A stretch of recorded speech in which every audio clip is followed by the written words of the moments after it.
नागपुर शहर में अपराधों का सिलसिला थमने का नाम नहीं ले रहा है। सोमवार शाम एक मामूली झगड़ा जानलेवा बन गया, जब एक पुराने अपराधी ने अपने परिचित की चाटा मारने की बात पर डंडे से हमला कर उसकी हत्या कर दी। यह वारदात पारडी थाना अंतर्गत नवीन नगर स्थित एनआईटी गार्डन के पास हुई।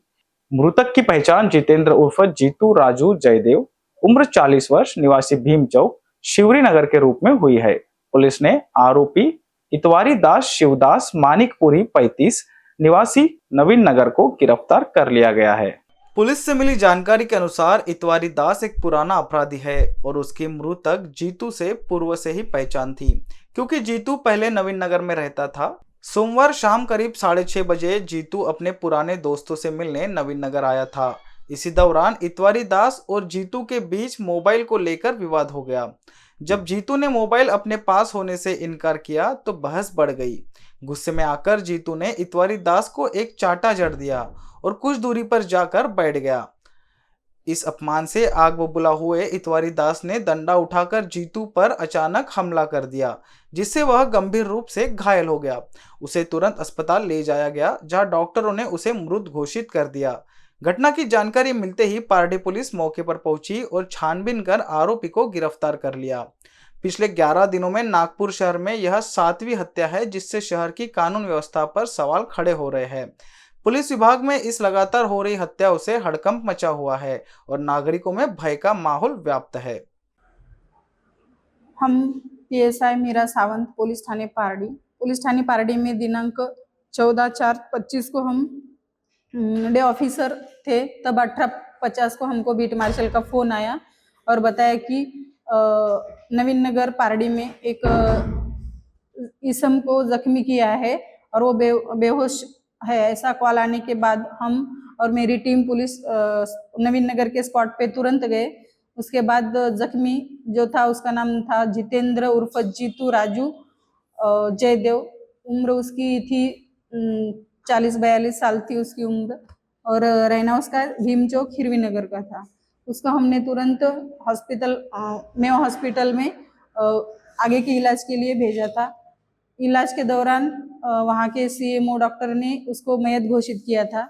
उसके तुरंत बाद फॉरेंसिक टीम को हमने बुलाकर वहाँ का घटनास्थल पंचनामा किया, वहाँ के सैंपल कलेक्ट किए और तुरंत हमारे पुलिस स्टेशन की टीम जो थी गुनेशोध पथक टीम, अरविंद कोल्लारे सर और बाकी की टीम वो आरोपी के खोज में निकल पड़े थे।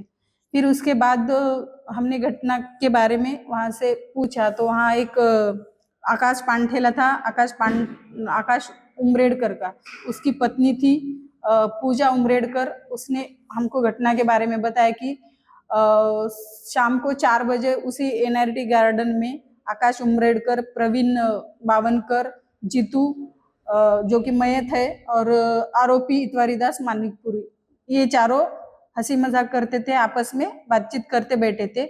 उसी दौरान इसका एक मयत का मोबाइल उसको नहीं मिल रहा था, इसीलिए उसने मानिकपुरी को बोला कि तू नहीं मेरा मोबाइल लिया होगा, मोबाइल दे दे। तो उनके बीच में बहस हो गई। बहस के दौरान जितेंद्र उर्फ जीतू जयदेव ने आरोपी को उसके गाल के ऊपर 2-3 झापड़ मारे। उसके दौरान उनका वाद वही मिट गया, वो अलग अलग जाकर बैठ गए। फिर शाम को 6:30 बजे के दौरान आरोपी को जो उसके गाल के ऊपर मारा था उसका गुस्सा था, तो उसी गुस्से में उसने सामने वाले कंस्ट्रक्शन के जगह से एक लकड़ी का डंडा उठाया और आरोपी जो कि आकाश पांठेला था वहाँ कुर्सी पर बैठा था, उसके पीछे से जाकर उसके सिर के ऊपर 2-4 वार किए, जिसकी वजह से वो जगह पर बेहोश गिरा। बेहोश गिरने के बाद हमें कॉल आया तो हमने फिर उसको तुरंत अस्पताल में भेजा। अस्पताल में जाने के बाद उसको मयत घोषित कर दिया। फिर उसके ऊपर गुना दाखिल कलम 103(1) BNS के तहत अपराध दर्ज किया है और जो हमारे गुने शोध पथक है टीम ने आरोपी को तुरंत खोज करके उसको अरेस्ट किया है। इन BCN न्यूज के लिए कैमरा पर्सन अखिलेश के साथ अभिषेक पानसी की report. Or set myself free. I want the best of both worlds, like electric and petrol. I'm a hybrid just like you, and it's high time we met. Introducing the Toyota Urban Cruiser Hyryder, the self-charging hybrid electric SUV.